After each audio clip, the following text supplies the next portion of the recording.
What's up, everybody? It's your girl Niche, and welcome back to another episode of Laughing and Crying. This podcast explores both the beautiful and the painful experiences that relationships can bring. And yes, that even means the relationships we have with ourselves, you guys. So prepare to laugh at all the stupid mistakes that I've made in my relationship, because it's a lot, so that we can ultimately learn from them and heal from them. Of course, if you're new, welcome. I'm excited you're here. And for everyone else, oh, you back and stuff? That's cute. What's up, podcast land? Welcome back, and thanks for being my people. And if you think more people should listen to the show, you can help me get the podcast noticed by sending an episode to a friend, or by writing a review on Apple Podcasts, or by continuing to share on social media, or clicking that little bell that tells you when I release an episode, because that helps too. And if you yourself want to go deeper into the topics and laugh harder, join me over on Patreon. If you have podcast episode ideas, Patreon would be the place to let me know. That's where I go for inspiration. And also on Patreon, you get the podcast early and you give personal vlogs and all kinds of stuff. So you don't want to miss out on that opportunity. So on today's show, we got a little somebody in the building. Who's in the building? I don't know who it is. I don't know. It's Tasha. She's back. She's in the building. Say what's up to the people. Hey, people. It's me again. It's her again. All right. Anyway, so on this episode, we're going to tell you a story in the segment, Let Me Tell You a Story. I know you guys love it. And also have a conversation about in-laws. Ooh, relationships, in-laws. What we talking about? I don't know. Wow. Okay, so we're going to do the story. Tasha, how would you describe the story without giving everything away? Nisha's shenanigans strikes again. Nisha's shenanigans strikes again, guys. So we're going to do the story, but let me give you some background to help you. I'm not only a nanny and a chef and a podcaster, I also paint. If you ever want to commission me to do something for you, just hit me up on Instagram and whatnot. I might have a few paintings in my house or something, you know. I'm pretty good and stuff. Either way, because I paint, I take a lot of trips to Michael's. Okay, so this story is about a little trip to Michael's I took. So at this point in time, I was single. And one night I was like, oh my gosh, Michael has this huge sale. I gotta go and get some canvases. Because what I do is I wait, y'all. Now, if I'm gonna tell you, that don't mean go out and do it. Because you gotta leave some for me. But I wait till Michael's has a sale. I go to Michael's. I buy up their stock pretty much with the sale. And I leave them in storage so that when I need them, I have them, but I get them on the sale. You feel me? Because that's how you rock and roll.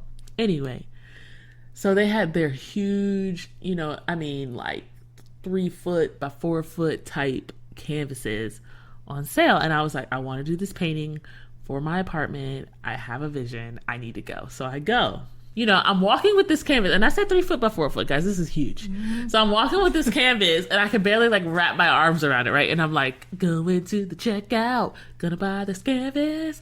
And I get to the checkout, $25, $30, and it was marked 100. You know what I mean? So it's marked down a ton. I'm like, oh, this is gonna be such a good painting, and it's really beautiful. Maybe I'll throw it up on my Patreon, the actual painting that this canvas is, because I'm looking at it right now. It's like a stormy. Okay, if you've ever been in her apartment, it's that big one. It's the big one that's hanging above my TV, and it's like an ocean view. Like if you're in the ocean looking at land, it's like a shore view of these rainbow houses. I was inspired by Rainbow Row in Charleston, so it's rainbow houses, and it's like a stormy day, and it's really pretty, and I really like it. Either way, excited because I have this vision in my head for this painting.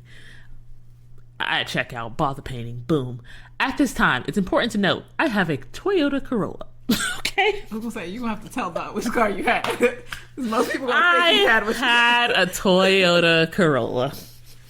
And if you know me, you guys have gotten to know me. I mean, I'm a big visionary, people. I'm like, this is gonna work. Podcast work. Painting works. Whatever I'm gonna do, it works. Everything works until it doesn't. Okay? Big visionary human being. So I get to my car, open my trunk, and I'm like, it's gonna fit. Boom. Put it in there. Doesn't fit. It's just not fitting, guys. It's like maybe 3 inches bigger than the width of my trunk. So I'm like, great. So I'm like, you know what? Not backing down from this fight. It's gonna fit in the back seat. Put down my seats. Try to put it in that way. Put up my seats. Da-da-da. Put it through the door. When I tell you this thing is not getting into my car, so I'm like, what the heck am I doing? Looking around for people I can pay to drive it to my house. Doesn't work. I don't know what to do. I don't know what to tell them to hold it. Trying to think about people who got trucks, don't know anybody. So here's what I do. Tasha, tell me about the phone call you got. So I'm sitting on my couch. First of all, I live around the corner, so I feel like this probably, you're like, oh, Tasha's around the corner. She can help me. Exactly. So I get a phone call, and she's like, hey. And I was like, yeah. I need you to come to Michael's. Don't ask any questions. Just come to Michael's. And I was like, okay, are you good? And she's like, yeah, just come to Michael's. So I get to Michael's, and she's like, all right, here's the plan. Big visionary, people. Big visionary. Here's the plan. You did my voice so good. All right. Here's the plan. We are going to take the string, wrap it around this canvas, put it on the roof. It was windy. It was windy and cold. It was mad. It was windy and cold. Windy that day. So windy. We're like, okay, tie it down like they do Christmas trees. You know, take the twine, be like, boop, boop, around. It's going to be fine. So I was in the driver's seat, of course, driving my Toyota Corolla. And she's like, you sit in the back. I said, you sit in the back, right. You feel me? I know that people out podcast land are feeling me like, yes, you sit in the front, she sit in the back, right? Y'all got it. Exactly. That's how I feel. So she sit in the back, and I'm like, we just gonna drive slow. And for all my Kanye fans, drive slow, homie. You never know, homie. You know what I mean? So like, that's what we're doing. So like Tasha said, it's freezing, bro. Mm-hmm. It's cold. So our fingers, I stopped the car so I could put gloves on because it's so cold. And I'm driving the car with one hand and one hand out the window, holding the canvas down. And the wind is blowing. And the wind is blowing side to side, bro. It's blowing side to side. Pushing it up. It wasn't until we got going that I was like, physics. This thing is going to fly up into the air because the wind is catching it underneath. So we're driving and we're like, we got to hold it down. So I literally lived 10 minutes from this Michael's. Like, it felt like 100 years. We were going slow. People behind us was like, what beeping. The heck? I put my hazards on. We had to stop a couple times to warm our hands. Yes. This when I talk about real friends in life, guys. We drove all the way, stopping ever so often to warm our hands. And we're holding this canvas down. It's like flying up. I'm scared to death that it's going to literally fly up. And it's going to like knock somebody's windshield out because it's heavy. Like, bruh, like what did we do? I was going to say, you have to explain to people. It wasn't a small, it was hanging off of the side I of the know, car. that's what I'm saying. It was like big. we had a whole elbow around that joint. Like, this thing is like, we're driving, it's like, whoosh, whoosh. Theater of the mind, the whoosh, okay? Flying up, like literally, I think it was like hovering above it was going a little bit. It's like hovering above the hood of the car. Like, what is it? That's not the hood. What's the top part? The roof. Oof. Hovering above. It was literally like hovering above the roof of the car. It was ridiculous. And we're like, Patreon, you guys can see me. I was just like, you know what I mean? Like holding this thing down. And I was like, what if this flies? Because that string wasn't doing nothing. It was our strength that was holding that string was doing 0%. That string 0%. Okay. Anyway, long story short, or long story, a little bit long. We got to the house. I did this beautiful painting. We were traumatized for life. And now it hangs on her wall. I didn't learn because I keep answering the calls. So you don't want to be my friend, guys. Yeah, but every time we look at the painting, we're like, whew, we went through a lot for that. We went through a lot for that. It's a beautiful painting, though. So. Oh, thanks. Thanks, Fred. Yeah, that's amazing. Moral of the story. If you ever see my name on your caller ID at about 9 o'clock at night when Michael's closes, just let me leave a message, okay? All right, but yeah, that's our little story today. But we do have a conversation to talk about, right? Mm-hmm. And the conversation is about the expectations and the reality of in-laws, which is both a dope conversation and also a really triggering conversation for the both of us.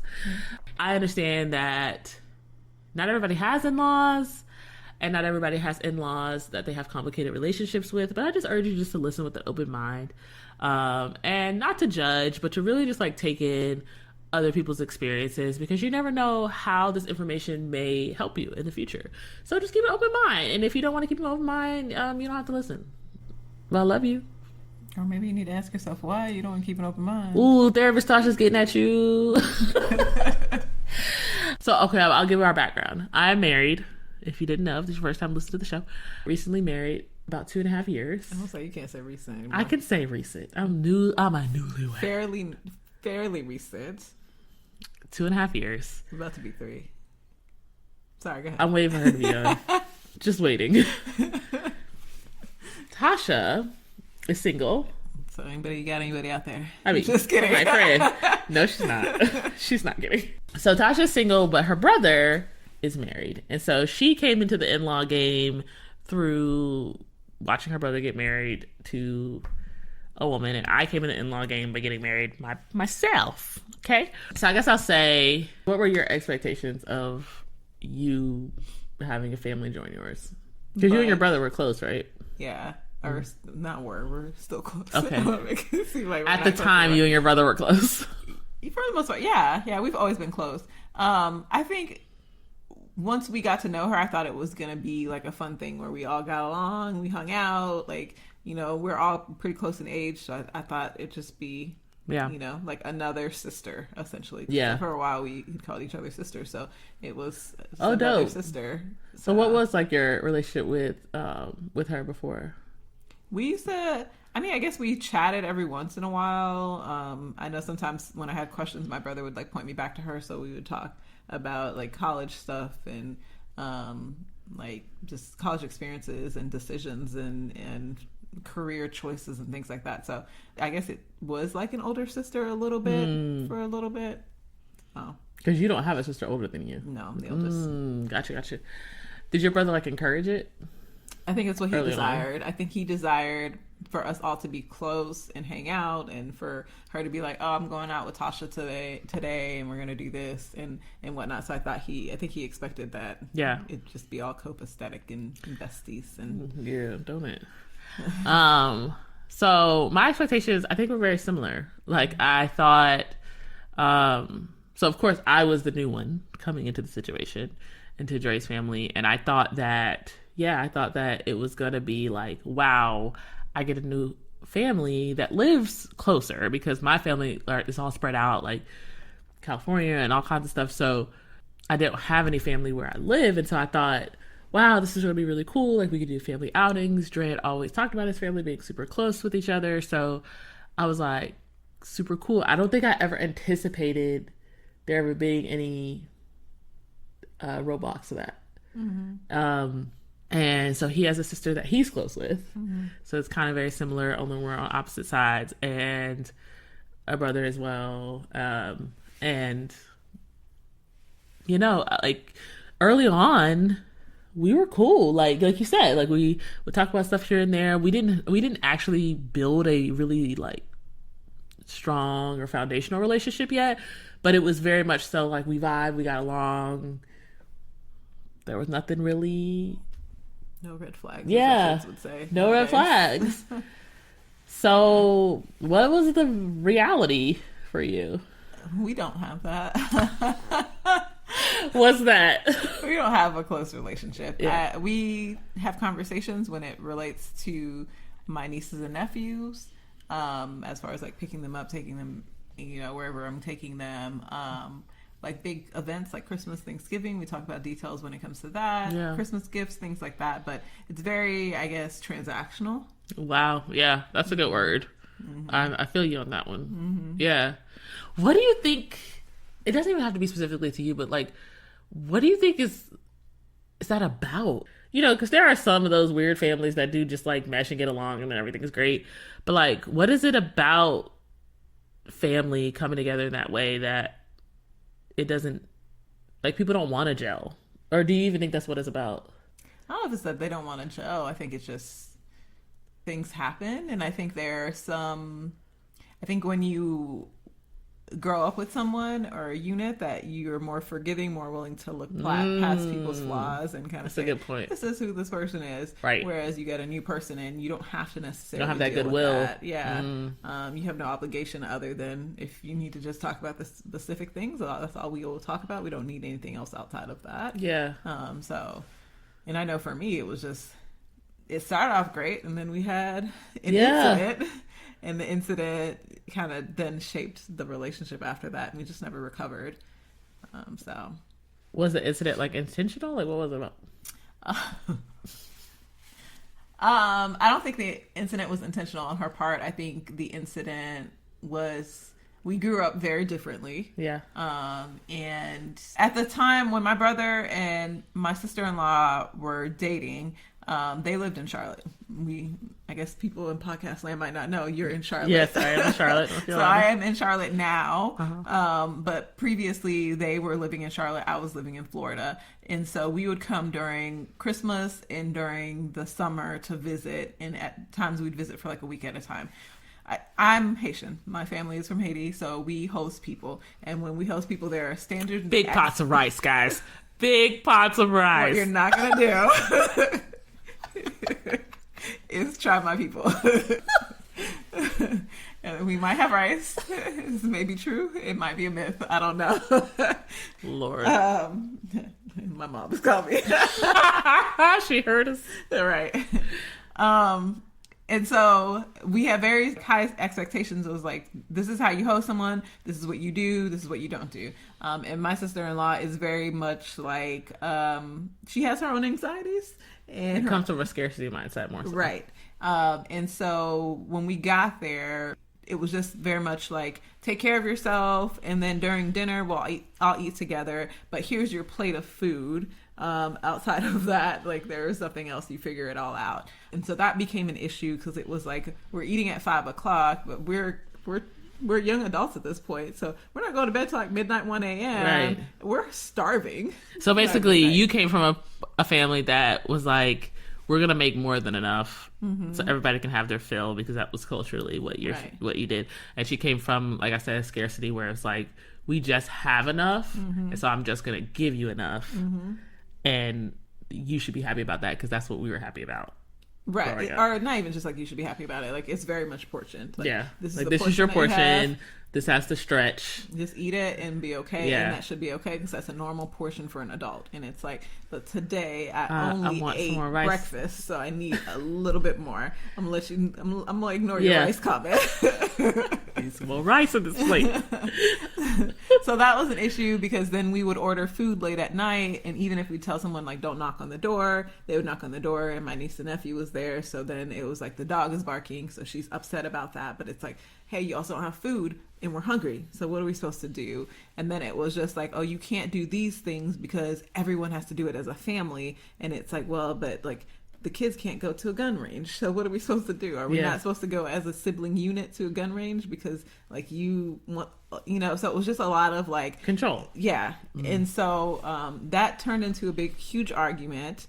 And we brought it before my brother and was like, hey, this is what's going on. And the way he managed it, or the way he handled it, he basically told us we needed to apologize to my sister-in-law. And so it wasn't even like allowed to resolve it. Shoot. You did something wrong. You need to apologize. She didn't mean it.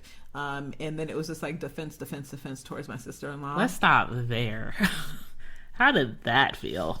Because I actually want to catch up with you so that we can be kind of on the same path. Yeah, on the same path of telling the story. So I don't think I had an incident, but I'm on your brother's, side of the scenario where I'm not hearing all of your feelings. I'm not seeing the impact maybe of even my behaviors or his behaviors towards you, and I'm not hearing all the inside conversation. So I'm on this end of like, I just married into this family. I'm trying to be on my best behavior. And you guys know I'm a lot. So I speak my mind. I'm out here. Okay. But out of respect, I tried to be on my best behavior, not to share everything that I felt, not to try to, to your point, not to try to impose too much of my own beliefs and things. And I tried to get along. And what I felt was very much so like, you don't belong here. we don't really care to get to know you. Not even I don't like you. Just like, we don't care to get to know you. And this is my brother. I'm going to address him. I'm going to talk to him. You're just an accessory. And so on that end of things, I don't really know what was being shared between Dre and his family that impacted that a lot, because Dre was also very defensive about his family. Right. And I don't know if on the other side he was defensive about me, but I know that he was very defensive about his family. And so it almost made me feel differently about his family because of how defensive he was about, like, to your point, they didn't do anything. This is how they are. Yeah. Da da da da. Okay, so continue. Yeah. Oh, you asked how did I feel about that? I mean, I felt like it was like a child. I felt like it was like, you did something wrong, apologize. I felt like it was like I'm this child who did something horrible and I need to apologize, even though I know I didn't do anything wrong, but that's the only way to get out of the situation. So wow. I just apologized, and me and my sisters, because I have 2 sisters and 3 brothers, and so me and my 2 sisters and even my brother waited till everyone went to sleep, and we just had a conversation about it, and we were like, did you feel like the apology came from him trying to get you to apologize, or from her? I don't know. Could have been from both of them. I don't know. Have you ever even thought about it? No. My bad. I'm like, I don't know. It could be. It very much could be her. Because like you said, I don't know what was being said behind closed doors, or if my brother and my mom are very much like, let's keep the peace type of people. So I don't know if it was just him saying, the only way I know to keep the peace is if you apologize to her and we just move forward with it. Yeah. Because I know I can control you, because you're my sibling. You're going to do what you need to do because you love me. Yeah. And so I'm going to have you do this. So I don't know where it came from, but I apologized. She tried to make more food for the next few days. And she was like, let me make this extra fun, right? Yeah. But then she would get mad because she would make like these huge pots of food, and we wouldn't eat all of it because it was like, hey, maybe we wanted to eat, but we don't need like 75 portions of this. Like, so she would like, she kind of like overshot it. Yeah. She's like, okay. Yeah. So it was in a way being petty too. So, yeah, but after that, it was just like, oh, okay, so if something goes wrong, I know that you're not going to have my back, or you're not going to take the opportunity to listen to both sides. You're just going to automatically defend her and make us feel like we're in the wrong. So I'm just going to steer away from you. So then it became just very transactional of like, I think that's what sucks, that I want so desperately, and people on podcasts want to help, because I want so desperately to understand, like, how does a relationship that goes from nothing, because I didn't do that to you, you didn't do that to me, turn into such a transactional, let me, 10-foot pole, kind of situation, when it's like, I love, like, in your situation, you love your brother, she loves your brother.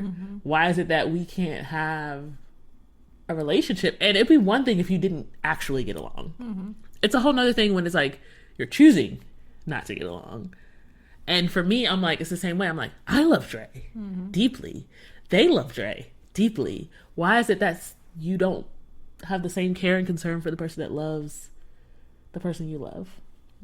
And that's where I'm like, I'm stuck. And I know you haven't figured it out. Or am I speaking for you? I think I'm okay with the way our relationship is. How did it get there? Like, were you hurt that your brother wasn't standing up for you? I was. Did it affect your relationship with your brother? I think there are more things that have happened over the years that have kind of shifted my viewpoint of how my brother and his relationship with his wife is. And so I think it shifted my expectations for them as people. Okay. Because that's what I was going to ask. Because, like, for me, having had conversations with you, you kind of, like, let me in on some of the things that I might have taken a couple more years to understand. But I think, to your point, it showed me more about my husband than it did necessarily about his family. And I just wonder, like, is that what you're meaning? Like, things that you might have ignored, because at the beginning you were like, sometimes we give grace and more grace than necessary in places for our family because they're our family. So was it that you were coming to the realization of who your brother was? I think over the years, I would say definitely more recently, I've come to the realization of who my brother is, of things that we've just kind of ignored, or it was just like we just did, because he's the oldest son and da-da-da. It's like we just kind of just did it because. So I've definitely recognized, like, oh, this is who you are. And it doesn't matter whether you're married to her or somebody else. Like, this is who you are. And so, you know. Yeah, I definitely felt the same, where I'm like, oh, you don't like conflict, Dre. So, and I'm not talking bad about him. He knows all this stuff. So y'all don't have to be, you talking about your husband. Yes, I am. And he in the other room. So what? No, in all respects, we've had these conversations. But for me, it was like, oh, so you don't like conflict, you're avoidant. And so when you go to your family, you're not confronting them on how they're supposed to honor your marriage. You're not setting boundaries within yourself. You're just allowing whatever comes your way to come your way. And whoever gets affected to be affected, as long as it's not you. And it made me look at him differently. Although I think I still have hurt there from them. I think it definitely made me, to your point, look at him and say, oh, wow, this is deeper than in-laws. This has a lot to do with the person in the middle. Yeah. So let me ask you, like, hypothetically, if you were to be married and your spouse didn't like your mom or your dad, like, how do you feel like you would handle that, being in the middle? Or vice, you know, your mom and your dad doesn't like your spouse? You don't know what you would do? She's laughing at me, guys. No, I'm laughing because I'm like, you would be Dre? no, You would be Dre? no. Just because I feel like if they came to me, knowing my parents, if they came to me with some valid reasons as to why they didn't like them, there are some things where I'm like, I just deal with it because it's my parents. But if you said you didn't like it because she did X, Y, and Z, I'm like, yeah, I can understand. Like, it might be one of those things where I'm like, okay, I can understand that because that is who my mom is, and I have to deal with it, but you don't necessarily have to deal with it. So how it, because I think that's exactly what I'm going through, right? Like, he's like, well, my family, I think he's learning a lot about his family too, because I'm shining that, like, mirror and that light on it. But he's like, but this is how my family's always been. This is how I've dealt with it. This is how I've, you know, this is how I grew up. So I'm used to it. I'm used to my dysfunction. You're not used to my dysfunction, right? But you're used to your dysfunction with your own family. And so it's kind of like, how would you then give them permission and or stand up for your spouse? I think when you've been through that. I think one thing I would call for on both sides is respect, right? So you don't have to love my mom, right? Because that's my mother, but you have to respect her. What's that look like for you? Like, you're not going to go and call her out her name or, you know, like, be rude or mean or act like you can't do something or you can't acknowledge her or anything like that because you don't like her or you don't like the way that she's doing things.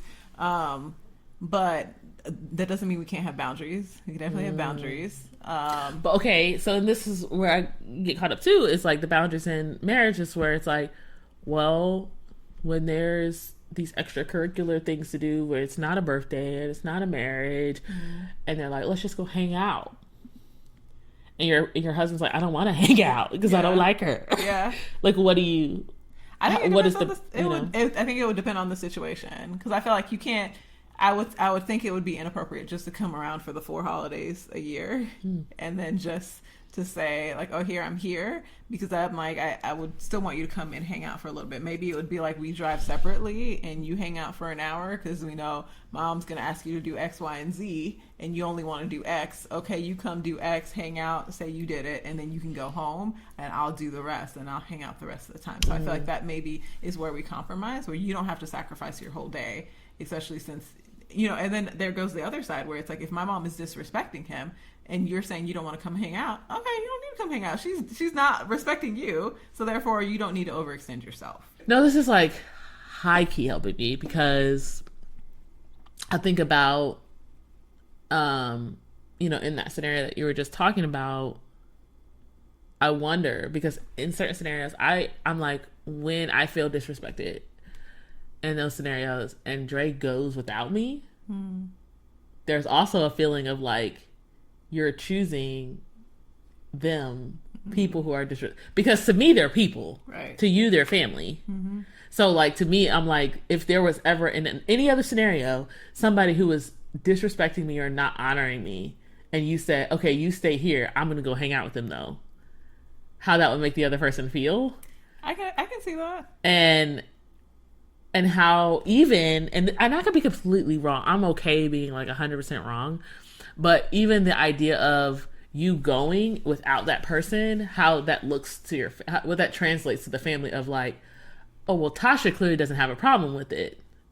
because she shows up I think and he has the problem. You would have to know your people, though, because I know if I were to do that, the way my mom is, she would start asking questions. Why isn't he here? Does he not like me? Are you ashamed of me? Like different things where then I think that would open the door to say, well, last time he was here, you said X, Y, and Z. He didn't like that. We told you and you wouldn't listen. So he's decided not to come until you can respect that. And she can then, take it or leave it. Do you think you would put boundaries on your own time? As to how long I'm there? Like, yeah. Mm-hmm. I think it depends. Yeah. If he's going to be with his family and he's doing things and I wasn't expected to be there, then maybe sure I would hang out because I've got nothing else to do. But if it was like, well, I wanted to go to dinner with you today, but you're going to your mom's house, then I'd be like, okay, yeah, I can go to mom's for 2 hours and then come home in time to change and go to dinner. Ooh, girl. What? This conversation, I'm like, it's deep. Because I just wonder, like, when you're reflecting all of these things, right, and your behaviors and the decisions you make, like, how do you truly respect both parties? Not just say that you want to respect both parties. I guess that's a good point, too, because then I would have to have that conversation, right? If he felt like me going over, if my mom had just recently disrespected him last week and he felt that me going over this week to go hang out with my mom was, like, validating the behavior, then, of course, I think then I would have to take a second moment to think or to decide if that would be the right choice. But if he was just like, yeah, I don't care, I'm just not gonna go in that space to be disrespected, then I'd be like, okay, well, let me think about that. But I'm also petty, so I'm like, I could probably be the one to not show up too because I'm petty. You're like, oh, you don't disrespect my husband. Oh, I won't be there either. Yeah. So I'm like, I'm petty, and I probably would just be like, no. Yeah. So that's crazy. I'd love to know you guys' point of view on that point, but I think, like, moving on, when it makes me think about future-minded, it's like children. Mm-hmm. And I know for you have nieces and nephews, and I just wonder, like, how this has impacted them and what you've seen reflected, because I think that's my fear of, if we don't work it out, if there isn't reconciliation, if there isn't some sort of come to Jesus moment, how do people out there with issues with in-laws and broken relationships deal with the people who literally have nothing to do with it? I would like to think that my nieces and nephews don't notice or don't see that I don't get along, or that we're not like these happy-go-lucky family unit when it comes to their mother and I. But I do know that there are moments when I know that there are things that are being said about me behind my back, and where it probably like skews their view of me, and interpretation of me. And so I think that's where it comes, because it's not like this solid unit, I guess, where it's like, I uplift your aunt and your aunt uplifts me, but it's like your aunt uplifts me, but I don't always uplift your aunt. So it's just, I think that's where, in those moments where it's like, they probably are like they see the breakdown of the relationship. So that's what I'm fearful of, because I'm like, okay, if these people have taken a stand that they don't really acknowledge me as being important or valuable through their actions, and I have children who essentially will be a part of their blood, if that were the case, and they see them as valuable, but my kids pick up on the fact that they don't treat me the same as them, or that they have these demands of like, I want to see your children, or I want to babysit, or I want to do all these things. Like, how do I handle, and not even in a petty way, but just being comfortable, how do I handle that engagement when you don't talk to me otherwise, but now I have a child that's your grandchild or your niece or your nephew? I think you'll have to go down to trust, because I think that's one thing I do have with my brother and my sister-in-law is I do have the trust, and I think that they know that no matter how we are doing, that I will never let not one piece of harm happen to them if I can, or to their children if I can at all times. But I think it's really cool that you have like this really open relationship where you get the kids on the weekends and you do those type of things.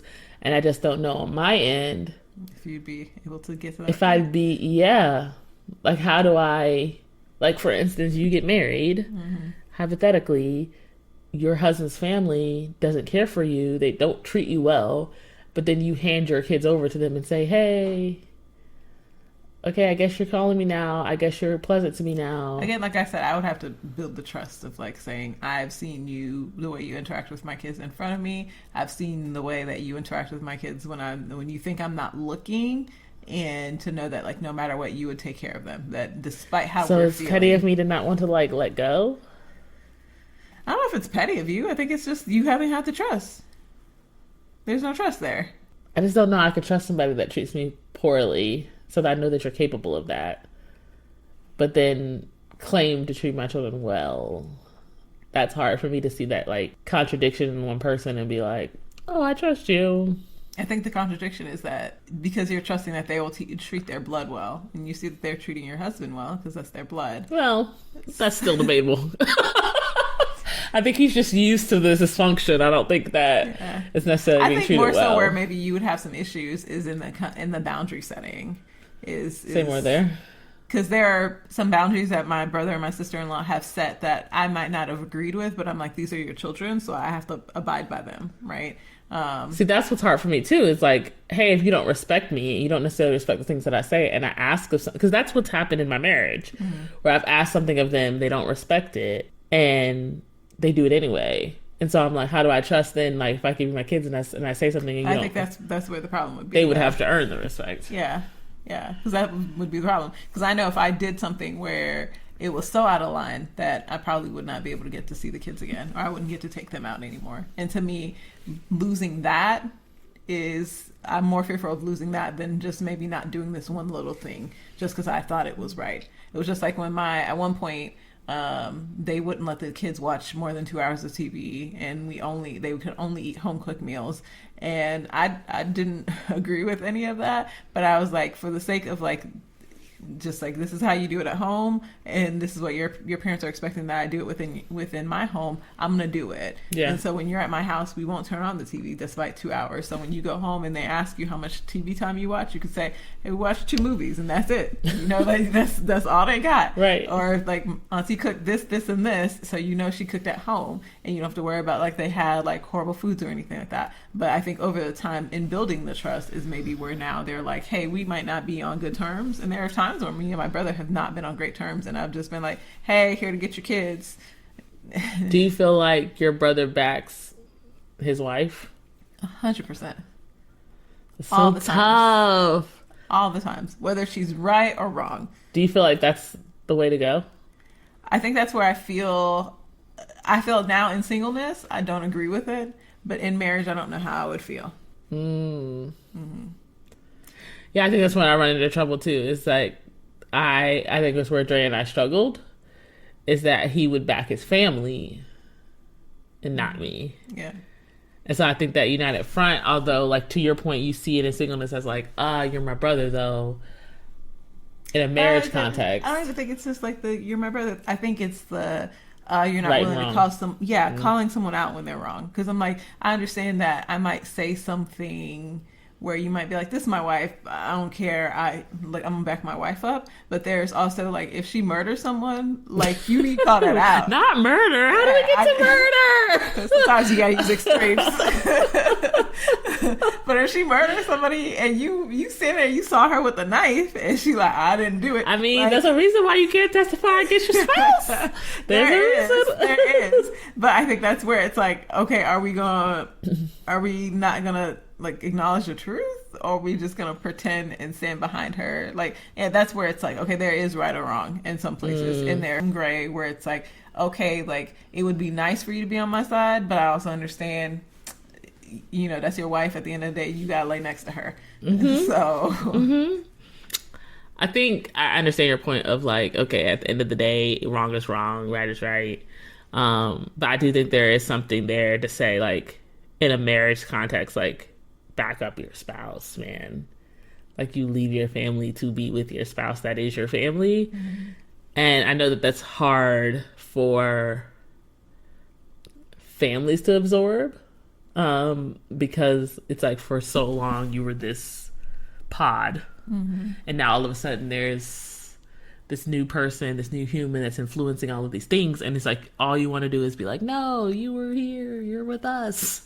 And it's like, truly what was my expectation and my hope is that we'd all become an us with me and my spouse being the priority, but as long as everybody was respecting the boundaries, everybody would be included. Mm-hmm. But now it's just like this thing of like, is there hope even for things to be amicable when you're not respecting the boundaries?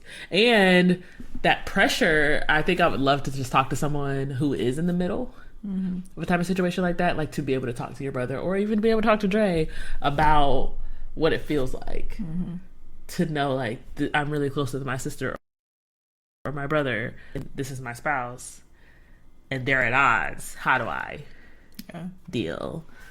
I just don't know. I don't think I've ever seen something be bad in an in-law situation and turn into something better. I'm sure there are some examples, probably extreme cases. There are probably some big dramatic things that had to happen. Yeah, like sit downs. Or not even sit downs, maybe some loss, some change, something that like brought people together to make them realize that like, hey, we need each other, and you're not this evil person. Yeah. You're not against me or things like that. So yeah, I could see that. I could definitely 100% see that. Yeah. For sure. And then there was one thing, like just speaking to those spouses out there, because this is something I personally have gone through, like speaking to those spouses out there who are like, do I back up my spouse when, you know, all I've ever known is my family? Something my brother-in-law told me and Dre that like really hit it like the nail on the head for Dre and like really like drove something home for me as well. Is like, if something were to ever happen to me, or if something were to ever happen to Dre, those people ain't gonna call your mama. They ain't gonna call your sister. They ain't gonna call anybody, your cousin. They gonna call your spouse. And if it's time to pull the plug, your spouse is making that decision. So if you want to back somebody up, bruh, let me tell you, it needs to be your spouse. Because at the end of the day, like, literally everything that you are legally, if you're legally married, falls into the hands of your spouse. And that's the type of trust that you should have. Everything lands on this person. So ultimately, I should live. And I shouldn't have to be like threatened with that idea, but like I should live like, man, I trust you with everything. And then I think everything else falls into place. But I don't think that should go as far as to not, to your point, be able to call somebody out, family or spouse, when they're wrong. Because wrong is wrong. I wonder though, last question. So Dre's family, I feel like, is like a lot of secrets, a lot of secrecy, a lot of avoidance. And I feel like that has made me and driven me to want to be more open with my family, even though we are naturally more open, or at least we'll argue tooth and nail until we figure out some way to settle on things. Do you feel similarly? I mean, I don't think the situation with my sister-in-law, I think it's my own personal growth that has got me to the point where I have like said, like, you know, I don't care. I'm going to call you out on your stuff. If you did me wrong before, I would have just like stuffed it. Yeah. Like I said, my family is like, let's keep peace at all costs, even if that means that we're whispering behind your back. Yeah. Let's keep peace. Where now I'm just like, hey, you upset me, you crossed me wrong, you hurt my feelings. I'm going to let you know. Whether what you do with that, that's fine. Yeah. But I'm going to let you know. And I think that's been my own growth journey, is to be able to say like, these are my boundaries. And before, where I was just like my family, where I'll just be like, oh, you made me mad and I'm just going to hold on to this. Now I'm just like, hey, you made me mad. What you did was wrong. Yeah. And sure, whatever excuse you want to come up with it, that's great. But like, I want to let you know that you're wrong and you can sit with that. So I think I've done that more with my brother and my siblings, and just kind of saying, hey, you're wrong in this, and I'm not going to take full responsibility for this. But I don't think that was just because of my sister-in-law. I think it was just like, I think especially now, I think one element too that's came out of this, I think that a light has been shined, is that when there is conflict with my brother and my sister-in-law, my brother has created this vortex, I guess, where no one can approach him and my sister-in-law without there being some big explosion. So you feel like you haven't been able to do that same, like the issues that I have with them, I cannot go and say, hey, this, that, hey, that, hey, this, that, because he is explosion in, you call me petty, but he is like petty retaliation, like, and how can I hurt you type of retaliation. And so there are some things where it's like, I will never probably be able to come back and talk to you about this, but I know that you did wrong in this. So it is just like, how do I get around this without having to cause too much ripple effect? How can I call you out without you completely shutting down? The first part of it, just saying your growth and how you've been able to share more of your feelings and not hold back. Like, how does that feel? It's great. Yeah. It's great. Why you say great? It's great just because I'm like, I'm not going to deal with it anymore. Yeah. I think we've created, like I said, in my family, we've created this expectation and this standard of like, we're just going to deal with this person's thing. We're going to deal with that person's thing. And I'm like, it's great. You can do it. I'm not going to do it. And I'm not going to carry the burden anymore. Yeah. And so it's great to just be able to say, no, I don't care. You can be mad at me. That's fine. We'll be mad together. Do you think you'll take that same attitude into your relationship with your future in-laws? I don't know. I'm a people pleaser. So I think that would be the next challenge. It wouldn't even just be like being direct and sharing my feelings. It would be trying not to people please. Would you advise for the people out there, like, now that you found this new freedom of sharing your feelings, even though you understand your challenge of being a people pleaser, like, would you advise to be like, yeah, you should say what you feel? Or how do you feel after having this conversation? I mean, you want therapist Tasha, or you want? I want Tasha. I want Tasha. Yeah, I mean, no matter what, I think it's important to share your feelings, because I think, especially if in any situation, any relationship, I think if you don't, then I think you're creating the environment where this person can do this one thing, they get away with it, you don't say anything, it just continues to compile. Yeah. And then now you're backtracking to say, well, that first time when you tapped me, I really didn't like it, but I didn't say anything, and now you're over here punching me in the shoulder and I don't like it, right? And now it's like, well, how did we get here? Yeah. You know, so I think it needs to be, you need to say something. Yeah. When the little things happen. Do you feel like you're asking me these questions? So do you feel that you have shared your feelings, or do you feel like these interactions or the relationship that has developed or not developed? I think it's so funny that you asked that, because as I listen to your story, I hear my story in reverse. And so it's almost like my husband has created this vortex around his own family, where it has made it hard. And you know me, I'm a push-pull, I'm going to get my word in there. But it's been hard to have a real conversation, because I feel like they get bits and pieces from him, they get bits and pieces from me. They see probably my body language, or just the way that I interact, that something's wrong, but they don't really know. And they're not going to ask, because they're very closed off that way. I've had one very direct, maybe two very direct conversations, but I think I'm getting to the place where I'm like, okay, I need to have more, and I might need to speak for myself as opposed to go through him, because I want my authentic feelings to be shown and not a translation of them. Yeah. And so I would think I'm getting to the point now where I'm like, hey, it's not worth it to try to appease, because clearly the expectation that I had for what this was all going to look like is not going to be what I thought. Okay. So I might as well be authentic.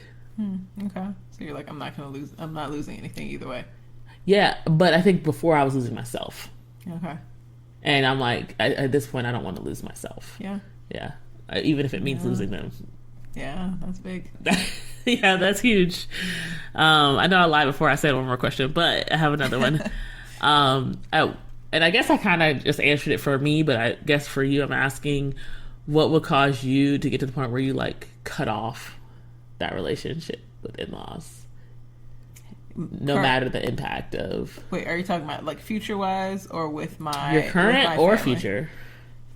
I don't think currently with my family, I don't think I would cut them off just because of the kids. Like I don't want to risk losing that relationship. So I think I will, I guess in a way, I've picked up from what my family does, and just keeping the peace just for the sake of like having the relationship with the kids, because I feel like that's priority for me. So maybe afterwards, will I then maybe cut them off and not have such a great relationship? Maybe. I feel like it might dwindle, and I can expect that.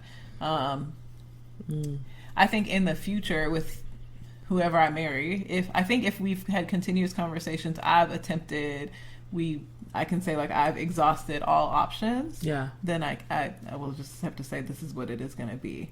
But like you said earlier in the conversation of like when the kids come in, I think that's where I would struggle with like, okay, like I've cut you off, but I can't really cut you off because these are your grandkids or nieces or nephews. Yeah. And then I'm like, also, are you going to be talking to me about what's happening over at your house? Will you be respecting my wishes? Like all of those things. So it's like, we don't need to be best friends, but we need to respect each other. And if I feel like I can't even, like, we've lost the friendship aspect, but we also have lost the respect, then I think that's where I would be like, let's cut it all off and keep moving forward. Yeah. And that's a great point. And a hard pill to swallow. I also just I have this like impression on myself and in my spirit right now to just say, if you're out there and you're listening to this particular podcast and you're like, this doesn't apply to me, my in-laws are great, I never had these issues, I don't know what you're talking about. Like, I just really, really, really urge you to keep this conversation in your back pocket, because just because something hasn't happened to you yet does not mean that it will never. Doesn't mean that it will, but it doesn't mean that it will never. And you may not even understand if or when it happens what side you'll be on. You could be the sister or the brother of someone getting married. It could actually be your own spouse, or it could be your children later on down the line, and your children are getting married, and now you're the in-law that maybe their spouse doesn't care for. So I would just keep it in your back pocket as just something to meditate on, of how you would handle these certain circumstances and situations, how you would advise, how to do, like you said, the personal work to just be an all-around better human being, which you guys know what the podcast is about, laughing and crying, the one you're listening to, whatever. How to be an overall better human being so that when you reach these situations, you have less complication. Audience, podcast landers of the podcast land, how do you feel?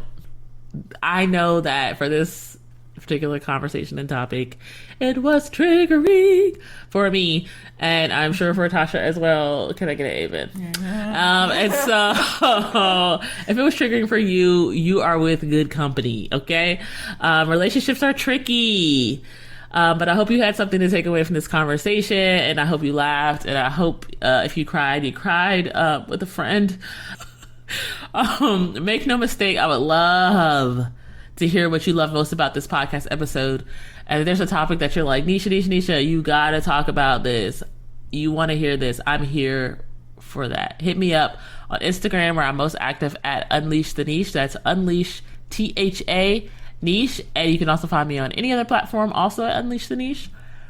If you have interest in getting the podcast early or getting vlogs of myself and my family, join the Patreon. Head to patreon.com/Unleash the Niche. That's patreon.com/UNLEASHTHANEESH to join the niche gang. And that's what I call the people of the Patreon.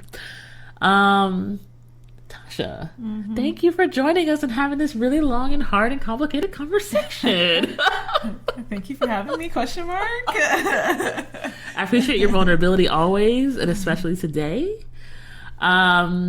And guys, thanks you for listening with open hearts and open ears to our vulnerability. And we love you. So that's it.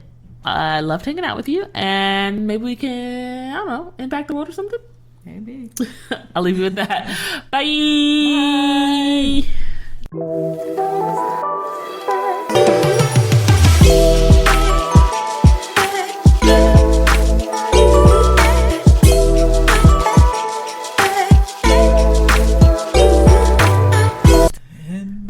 Say something now. I'm gonna say something so we can get recorded. It's already recorded. Cause you don't have much time left. You gonna be late. Am I capturing a video? What? I think we're capturing a video for the Patreon. They gonna have a lot to say. They gonna see a lot of stuff. Right.